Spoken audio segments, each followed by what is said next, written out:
میں نے اپنے عقلی معیار کو، شعوری معیار کو اس قدر پست کر کے گرا دیا ہے کہ اگر کوئی شخص شراب بیچ رہا ہو تو میں قطعی طور پہ جرت ہی نہیں کر سکتا کہ میں اس سے کہوں کہ تم شراب نہ بیچو.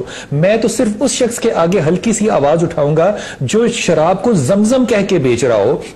اب معیار اتنا کم تر ہو چکا ہوا ہے کہ آپ کو اندازہ نہیں ہوتا کہ حلال کہاں ہے، حرام کہاں ہے. جس چیز کو اللہ کے رسول اور اللہ نے کہہ دیا کہ یہ میرے خلاف کھلی جنگ ہے، ہم نے اس کے اوپر بھی ان لوگوں کو استعمال کیا ہے جو کہ دین کے پیروکار، لیڈرشپ رکھتے ہیں اور امامت کرانے والے لوگ ہیں، جو کہ آج یہ چیز قوم کو کلیئر کٹ دو ٹوک نہیں بتا سکتے کہ یہ حلال ہے کہ حرام ہے. کیونکہ میں ایک بینک کے ساتھ اٹیچ ہوں اور شریعہ بورڈ کے اوپر ان کے ساتھ، تو میں ایمانداری سے اپنے حلفاً یہ کہہ رہا ہوں کہ کمرشل بینکنگ کے اندر، اسلامک بینکنگ میں ایک ٹیڈی پیسے کا فرق نہیں ہے، صرف کاغذوں کا فرق ہے. لیکن کیونکہ جو حاکم، جو حکم دینے والے ہیں وہ 30 لاکھ روپیہ مہینہ لے رہے ہیں، وہ اس سود کو بے سود کہہ کے دنیا تک، عوام تک لے آئیں گے. یہ مزاج جو ہے یہ صرف ایک وجہ سے آتا ہے، اور ایک لائن میں آپ کو دے رہا ہوں، جب حلال اور حرام میں لوگ فرق کرنا چھوڑ دیں تو پھر خدا بھی اپنی رحمت اٹھا کے آپ کی ڈور کو ڈھیلا کر دیتا ہے.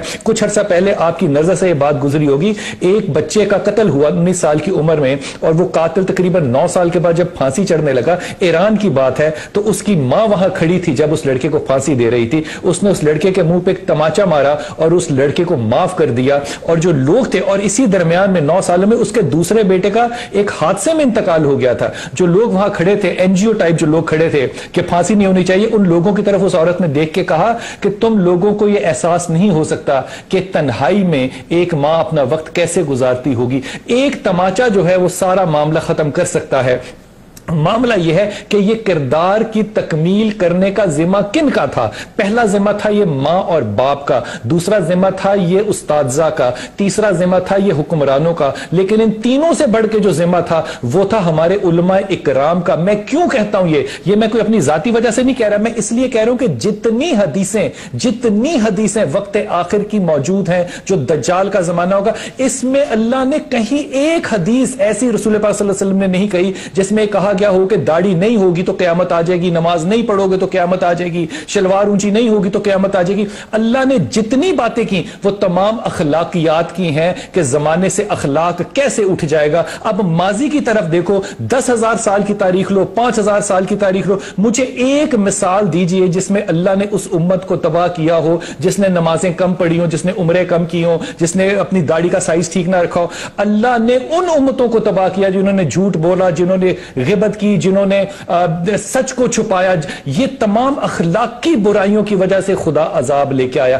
آج ہمارا قبلہ الٹا ہو چکا ہے. ہم نے اخلاق کی طرف سے قبلہ موڑ کے ہم نے ان عادات کی طرف قبلہ کر لیا ہے جن پہ عذاب نہیں آیا. یہ اہم بات ہے، لیکن یہ حلال اور حرام کا فرق نہیں ہے، یہ کفر اور اسلام کا فرق ہے. آپ کفر اور اسلام میں فرق کرتے رہیں، حلال اور حرام میں فرق نہ کرے، تو پھر یہ قوم ایسی ہی ہوگی جیسی آج ہے. صحیح ہے، اور آپ کی یہ باتیں بالکل سچ ہیں، لیکن مجھے عجیب اس لیے لگ رہی ہے کہ اس معاشرے میں کہ جہاں پر ہر بندے کے پاس کسی کو کافر قرار دینے کا اختیار ہے، فیکٹریاں لگی ہوئی ہے ایک کفر کے فتوے دینے کی، اور موضوع بحث یہ رہتا ہے کہ یار تو ہاتھ کھول کر کیوں پڑتا ہے، تو ہاتھ باندھ کر کیوں پڑتا ہے، جیسے باقی سارے مسئلے مسائل ختم ہو گئے ہیں. تو عجیب و غریب. اب یہ ڈاکٹر صاحب اس میں وسیم یہ جو معاملہ ہے نا، ایک ادب سے ایک لمحہ، 1 منٹ صرف لوں گا. یہ جو معاملہ ہے نا، کوئی ہر کسی کے پاس یہ فتوے کی طاقت آئی ہے، یہ طاقت کسی کو نہ علم نے دی ہے، نہ عقل نے دی ہے، نہ ایمان نے دی ہے. یہ طاقت ساروں کو پیسے نے دی ہے. یہ پیسہ وہ کارپوریٹ ویلیو ہے جو کلچرلی ریلیجن کے اندر آ گیا ہے. آج مجھے آپ سینے پہ ہاتھ رکھ کے بتائیے، کیا علماء کرام اپنی مارکیٹنگ ٹیم ٹیلی ویژن اسٹیشنوں پہ نہیں بھیجتے، جن میں خواتین بھی شامل ہوتے ہیں، حضرات بھی شامل ہوتے ہیں کہ جناب ہمیں لے کر آئیے؟ کیا وہ آپ کو کھانوں پر ہم نہیں بلاتے؟ مجھے تو بلاتے ہیں اور میں جاتا بھی ہوں. معاملہ یہ ہے کہ یہ وہ 10 شکلیں 20 شکلیں، یہ مثال دے رہا ہوں، کہ وہ ہیں جنہوں نے اسلام کے رنگ کو پیسوں کی خاطر آ کے فنا اور تباہ کیا ہے. اگر میں ایمانداری سے آپ کو ایک بات کہہ رہا ہوں، میں ڈاکٹر اسرار صاحب کے ساتھ ایک دفعہ برطانیہ میں تھا، اور وہاں ہمیں ہمارا ہوسٹ جو تھا، جنہوں نے ان کی سرجری کی تھی کولے کی ہڈیوں کی، وہ ہم ایک ایسی مسجد میں لے کے گیا. میں بڑے یقین اور ایمانداری سے بات آپ سے کہہ رہا ہوں، ایسی جگہ لے کر گیا